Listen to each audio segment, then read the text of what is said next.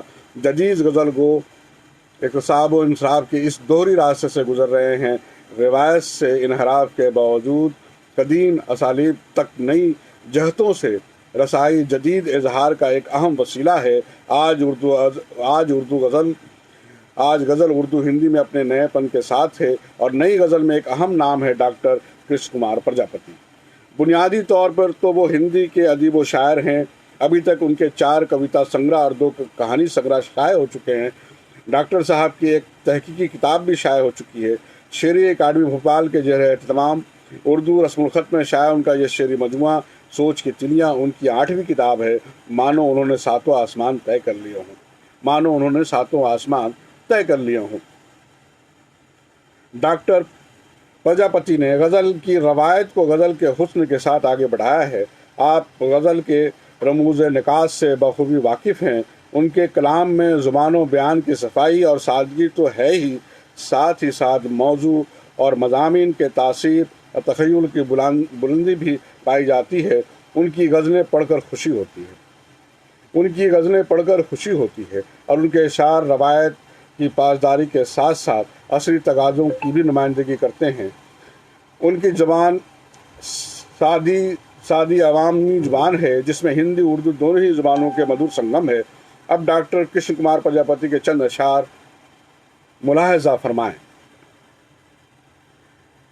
اپنی بستی کو عداوت سے بچائے رکھیے، اپنی بستی کو عداوت سے بچائے رکھیے، پیار کی جوت ہر ایک دل میں جلائے رکھیے۔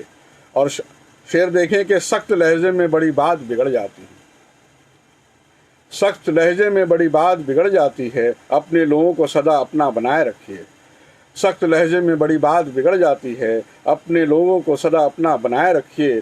اور صرف باتوں سے پکائی نہیں جاتی روٹی، صرف باتوں سے پکائی نہیں جاتی روٹی، آگ چولہے میں مشقت کی جلائے رکھیے، آگ چولہے میں مشقت کی جلائے رکھیے۔ اور حوصلہ سے کیا یہاں ہوتا نہیں، حوصلے سے کیا یہاں ہوتا نہیں، کیوں سمجھتے ہو کہ تم مجبور ہو؟ کون کرتا ہے یہاں سیتا ہرن، لوگ کہتے ہیں کہ راون مر گیا۔ کون کرتا ہے یہاں سیتا ہرن، لوگ کہتے ہیں کہ راون مر گیا۔ اور سخت لہجے میں بڑی بات بگڑ جاتی ہے، اپنے لوگوں کو سدا اپنا بنائے رکھیے، اپنی بستی کو عداوت سے بچائے رکھیے، پیار کی جوت ہر ایک دل میں جلائے رکھیے۔ اور سخت لہجے میں بڑی بات بگڑ جاتی ہے، اپنے لوگوں کو سدا اپنا بنائے رکھیے۔ شاعر معاشرے سے سوال کرتا ہے، آپ کہتے ہیں کہ راون مر گیا تو پھر برائیوں کا خاتمہ کیوں کر نہیں ہوا، اور آج دنیا میں اتنے راون کیوں ہیں؟ شاعر معاشرے سے سوال کرتا ہے، آپ کہتے ہیں کہ راون مر گیا تو پھر برائیوں کا خاتمہ کیوں کر نہیں ہوا، اور آج دنیا میں اتنے راون کیوں ہیں؟ آج بھی بار بار سیتا ہرن ہوتا ہے۔ دنیا کی حکومتوں اور دنیا کی سرکاروں سے شاعر نے سوال کیا ہے کہ آپ کے جھوٹے وعدوں اور صرف باتوں سے ہی اچھے دن نہیں آئیں گے۔ دنیا میں انسانیت و انصاف کو قائم کرنا ہوگا۔ زندگی میں تمام مشقتوں کے باوجود حوصلہ نہ ہارا جائے۔ ڈاکٹر کمار پرجاپتی حوصلے اور امید کے شاعر ہیں۔ ڈاکٹر کرشن کمار پرجاپتی کے شعری مجموعہ سوچ کی تلیوں سے چند اور اشعار یہاں میں پیش کیے جا رہا ہوں جو ان کی شاعری کے تیور اور ان کے اثر کو آپ پہ ظاہر کریں گے، اور جو اشعار مجھے پسند آئے ہیں کہ اشعار دیکھیں کہ زندگی کو چاہتی رہتی ہے موت، زندگی کو چاہتی رہتی ہے موت، زندگی کو اس کا کب احساس ہے، ہوتی رہتی ہے جہاں میں ہار جیت، اتنی مایوسی ہمارے یار کیوں۔ اور شعر دیکھیں کہ چھوڑ دے ظالم تو یہ حیوانیت، آدمی بن آدمی کے شہر میں، چھوڑ دے ظالم تو یہ حیوانیت، آدمی بن آدمی کے شہر میں۔ اور شعر دیکھیں کہ کیسے کیسے نامور گمنام ہیں، اپنی شہرت پہ نہ اترانا کمار، اور سر اٹھا کر بات قاتل سے کرو، سر اٹھا کر بات قاتل سے کرو، سر جھکاؤ گے تو سمجھو سر گیا، سر اٹھا کر بات قاتل سے کرو، سر جھکاؤ گے تو سمجھو سر گیا۔ اور دھرتی کی سونی مانگ سجانے کے واسطے تارے اتار لائیں گے ایک دن گگن سے ہم۔ یہ حوصلے کا شاعر ہے۔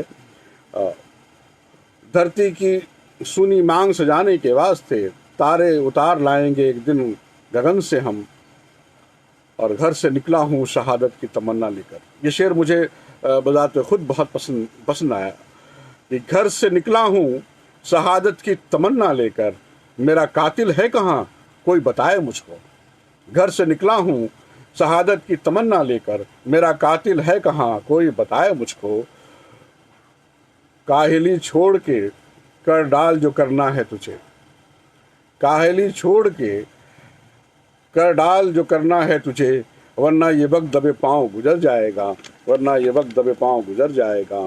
ڈاکٹر پرجاپتی کی شاعری حوصلے و امید کی شاعری ہے۔ زندگی میں غم و حادثات کے بعد بھی وہ اس بات کے قائل ہیں کہ زندگی میں ہر بار گر کے سنبھلا جائے، اٹھا جائے اور لڑا جائے۔ ان کی شاعری سے چند انتخابات اور دیکھیں۔